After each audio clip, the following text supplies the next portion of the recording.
Halo, perkenalkan nama saya Triarto Tami Sinaga dengan NIM 1803010178 dari kelas agronomi. Di sini saya akan berbagi tentang pengelolaan lahan rawa yang merupakan salah satu tugas dari praktikum pengelolaan lahan dengan dosen pengampu Ibu Jamila SPMP. Saya akan mereview jurnal dengan judul Pengembangan Teknologi untuk Pengelolaan Lahan Rawa Pasang Surut Berkelanjutan dengan penulis Ani Susilawati, Erwan Wahyudi, dan Nurim Daminsyah dari jurnal Lahan Suboptimal. Berikut merupakan lampiran jurnal yang saya ambil. Yang pertama yaitu pendahuluan. Secara nasional, potensi lahan rawa sangat luas untuk peningkatan produksi pangan. Akan tetapi, banyak tantangan dan hambatan yang harus diatasi untuk memanfaatkan lahan rawa pasang surut.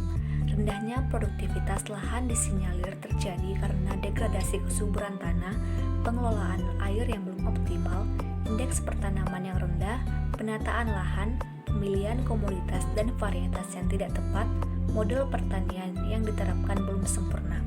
Secara umum, pengembangan lahan pasang surut ke depan harus memenuhi 3 syarat, yaitu secara teknis bisa dilaksanakan dan diterima masyarakat, secara ekonomi layak dan menguntungkan dan tidak merusak lingkungan, sehingga sumber daya alamnya tetap terpelihara dengan baik dan pengembangan pertaniannya dapat berkelanjutan.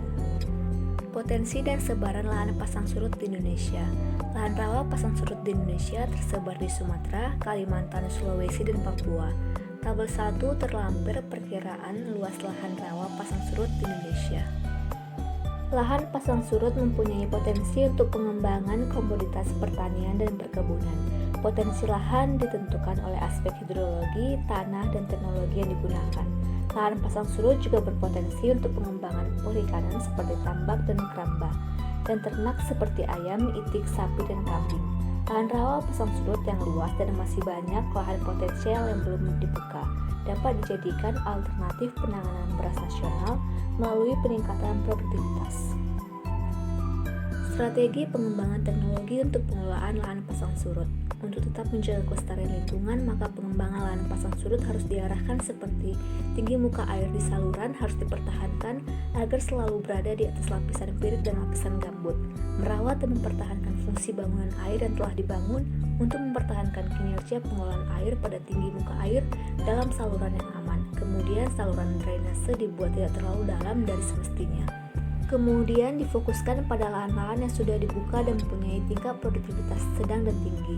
Memperbaiki kualitas air buangan akibat reklamasi lahan pasang surut dengan biofilter pulon tikus. Dan penggunaan insektisida, pestisida, dan herbisida dihindari.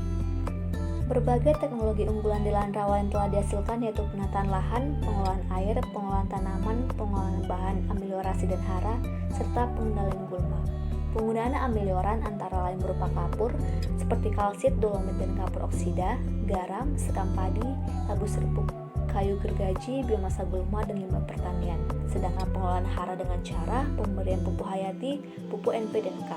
Intensitas dan produktivitas yang rendah pada lahan rawa dapat ditingkatkan dengan penerapan teknologi pola tanam terpadu dengan pemilihan varietas yang teruji. Peningkatan produktivitas lahan dapat dilakukan dengan pemanfaatan mikroba tanah, baik yang hidup bebas di dalam tanah maupun yang bersimbiosis dengan tanaman.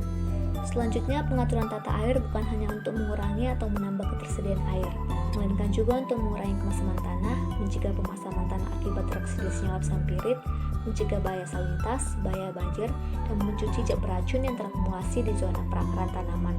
Kemudian penataan lahan disesuaikan dengan satuan petazonase, karena setiap satuan petazonase memiliki kesesuaian penataan lahan.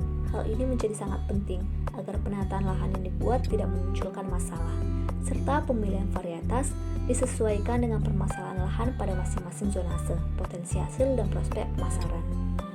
Sekian yang dapat saya sampaikan. Jika ada kesalahan, saya mohon maaf, dan semoga apa yang telah saya sampaikan dapat bermanfaat. Terima kasih.